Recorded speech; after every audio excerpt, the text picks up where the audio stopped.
Yo, yo, yo, YouTube, what's going on? My name is Freshly Finished, and welcome to Freshly Finished Gaming. Before we start, I'd like to thank any and all new subscribers and to apologize for the long time of no content. I assure you this won't happen again.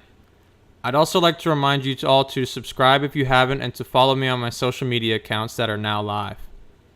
Getting back to why you all have come, I will be starting my ORISA guide. In this first episode, I will explain how to properly use ORISA Shield as well as her Fortify ability to maximize its uptime and to create what seems like an endless shield. I will also explain battling other ORISAs, and in a later video I will explain other 1v1s with different heroes. Starting off, I want to explain the position of your shield. A ORISA barrier can be shot to any point on the map. If you are attacking, it is a good idea to shoot the barrier ahead of your team so that you can create space to advance. Be careful not to place it too close to the enemy so they do not walk past it and leave you defenseless. On defense, it is better to place a shield at a medium distance from you so that when it breaks you can place another at your feet as the enemy moves closer. One tip I have for any barrier hero is to limit the amount of shield that is visible. It is harder to break a shield when it appears smaller due to placing part of it behind a wall. Keep in mind that doing this will limit space you have to work with, but will also help if the enemy has a high damage team comp. Don't forget that your shield is a projectile and takes time to travel before your deployment. Remember this when your shield is about to break, as your current shield will remain standing until the new shield projectile hits the ground. It is a good idea to overlay the shields, but do not place a new shield until the old one is about to break. If your shield breaks and you do not have another one yet, use your Fortify ability to withstand some of the damage incoming and to give yourself enough time to place a new one. By doing this, you will also resist any stun or movement effects that would normally be blocked by your shield. If you do not have Fortify either, make sure you communicate to your team that you need to move into cover temporarily. A quick reminder for shield placement. It is possible to shoot your shield through cracks in certain maps, such as King's Row, so be careful not to lose your shield by shooting it off the map. I would also like to point out that the ORISA barrier is stationary. On payload maps, it is a great benefit to your team to place a shield on the payload as it moves so your team can walk behind it.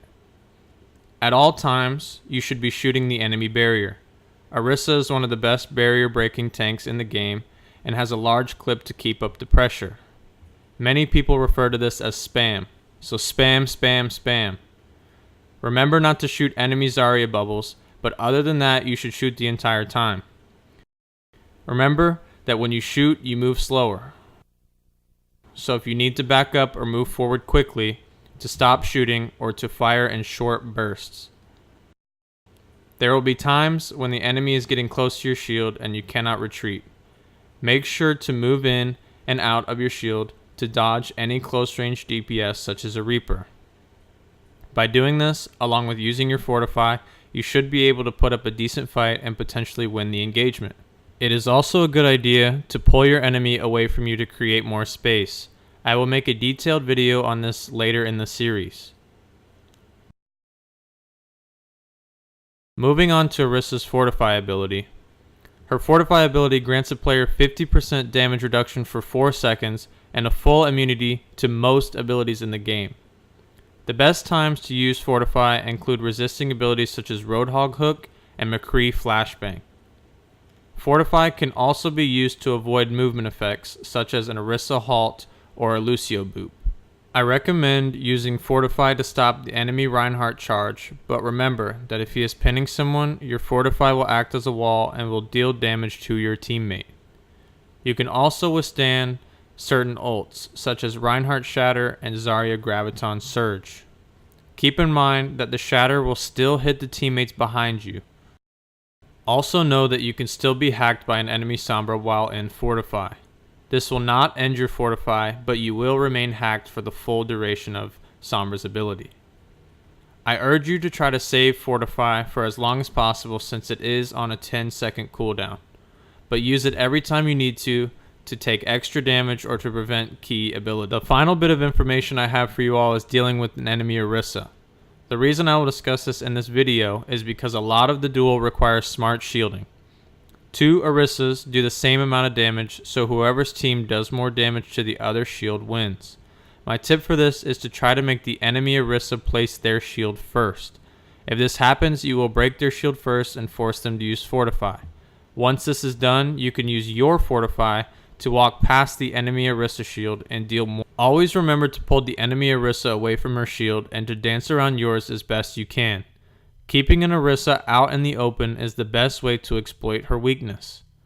I typically will pull the Orisa in front of me and use my Fortify to get very close and land as many critical shots as possible. If you force the enemy Orisa abilities to come out first, you should win every time. But don't forget, this is a team game, and as a main tank, you will always be better off if you ask for help from your team. That's going to be all for this episode. I will make more videos with her other abilities and positioning, as well as her 1v1s with other heroes. Become the best Orisa you can be, and leave a comment for questions down below. Leave a like, subscribe, follow me on my social media, and have a good night, day, whatever it may be, and I'll see you next time.